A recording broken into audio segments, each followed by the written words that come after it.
A brilliant young man's single act of courage exposed a CEO's darkest secret and changed everything forever. What happens when a pizza delivery boy solves a $100 million problem in seconds, only to discover that his genius would trigger the most shocking corporate scandal in tech history? The answer will leave you speechless. Before we dive into this incredible story, drop a comment below and let us know where you're watching from. And if you love stories of justice, courage, and underdogs who refuse to be silenced, hit that subscribe button, because what you're about to witness will restore your faith in karma. When 19-year-old Marcus Williams walked into the gleaming lobby of Technova Solutions to deliver a pizza, he never imagined he was about to trigger a chain of events that would expose decades of corporate corruption and transform him from an overlooked delivery boy into the youngest CEO in Silicon Valley history. The lobby buzzed with tension as dozens of engineers clustered around massive screens, frantically debating lines of code that were bleeding the company dry. Marcus paused at the reception desk, his trained eye immediately catching the fatal flaw in their algorithm, a simple data structure error that was costing millions daily. "They're using completely the wrong approach," he muttered, unable to look away from the projected code. The blonde receptionist, Sarah, rolled her eyes dismissively. "Right, because the pizza guy understands advanced programming." What a joke. But Marcus couldn't ignore what he saw. The solution was crystal clear. A basic reorganization of the binary tree structure combined with distributed hashing would solve their crisis in minutes, not months. When Marcus approached the group of suited executives and calmly explained their algorithmic error, the response was immediate and brutal. 12 corporate leaders stared at the young black man in his delivery uniform as if he'd spoken in tongues. Richard Blackstone, the silver-haired CEO, let out a cruel laugh. "Kid, do you realize how many PhDs have been working on this for 6 months? Marcus kept his voice steady despite the heat rising in his chest. "I know you've lost exactly 97 million because the system crashes every 200,000 simultaneous queries." The laughter died instantly. That specific figure had never been made public. "How could you possibly know that?" demanded Dr. Harrison, the vice president of technology, his suspicion evident. Marcus's secret was painful. His mother Rosa had cleaned these offices for 15 years, and during those long nights, he'd absorbed countless technical conversations while doing homework in empty conference rooms. But revealing this would only humiliate her further. "Just observation," he replied simply. Blackstone's eyes gleamed with malicious opportunity. "All right, little genius. If you're so smart, prove it. Solve our problem." What none of the executives knew was that Marcus had been accepted to Stanford at 16 but turned down a full scholarship to care for his diabetic mother. As he pulled out his battered smartphone, something dangerous flickered in his eyes, not fear, but quiet determination. "When I fix this," Marcus said calmly, "I want you all to remember that you judged a book by its cover." Dr. Harrison laughed mockingly. "Someone call security to film when he crashes and burns." Blackstone set the stakes with venomous precision: 15 minutes. "If you can't improve performance by 10%, you're banned from this building forever, and take your mother with you." The CEO's knowledge of Rosa Williams sent ice through Marcus's veins. How did he know about his mother's role as the night cleaning lady? "Oh yes," Blackstone continued with a twisted smile, "perhaps it's time for mandatory retirement, especially when she raised such a lying son." As Marcus approached the terminal, employees gathered from every floor, whispering and pointing at the delivery boy who dared challenge decades of engineering expertise. The receptionist filmed eagerly, expecting viral content about an epic failure. But Marcus's trained eyes, sharpened by nights in public libraries studying free coding tutorials, immediately identified the core problem.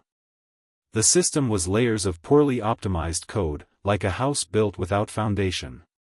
As he typed, reconstructing the entire data architecture, he remembered every moment of being underestimated: teachers who saw him as another lost case, Stanford interviewers who questioned his belonging, critics who said he was wasting his only chance to escape poverty.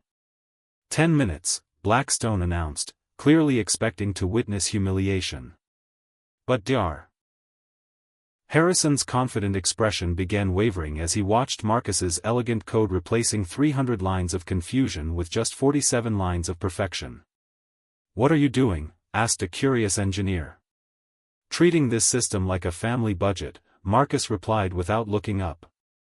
"When you have little, you learn to do a lot with less."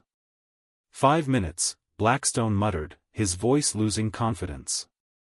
Marcus stepped away from the terminal. "Done. Test it." The results were undeniable. The system processed 200,000 simultaneous queries in 3 seconds, 0 crashes, 0 errors.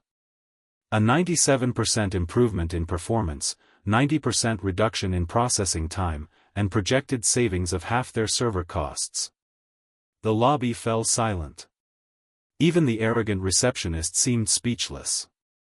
Blackstone's face turned red with rage and humiliation. "That was luck. A trick. You copied that from somewhere." "I can do it again from scratch," Marcus offered calmly, "or explain every line to your team." That's when Blackstone made his fatal mistake. Losing all composure, he shouted for the entire company to hear, "I will not be humiliated by a black pizza delivery boy. Security! Get this bomb out of here." The silence that followed was deafening. Dozens of phones had captured those words. The racism Blackstone had hidden for years had just exploded in public. Marcus stood motionless, a barely visible smile on his lips. He'd achieved exactly what he needed, not just solving the technical problem, but exposing the true character of the man running the company. "Interesting," Marcus said, calmly collecting his things. "Because racial discrimination in the workplace is a federal crime. And considering 20 people filmed this."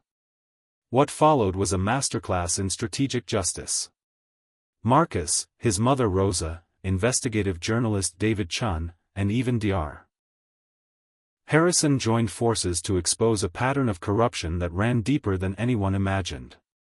Rosa had spent 15 years invisible, collecting evidence of fraudulent contracts, illegal dismissals, and executive misconduct.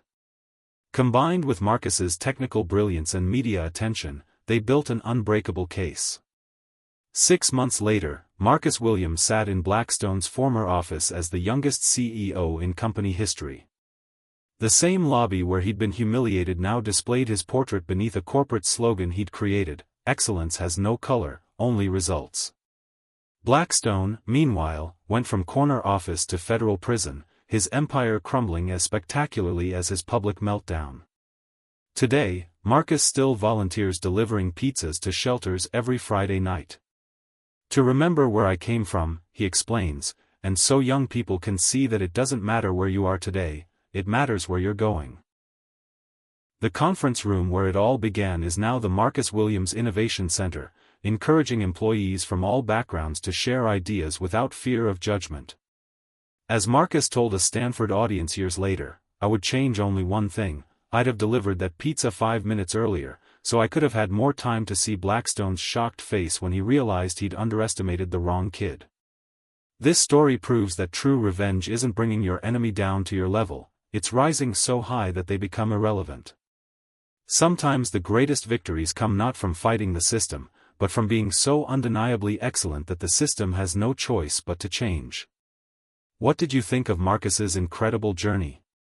Share your thoughts in the comments, and don't forget to subscribe for more stories of justice, courage, and the power of never giving up on your dreams.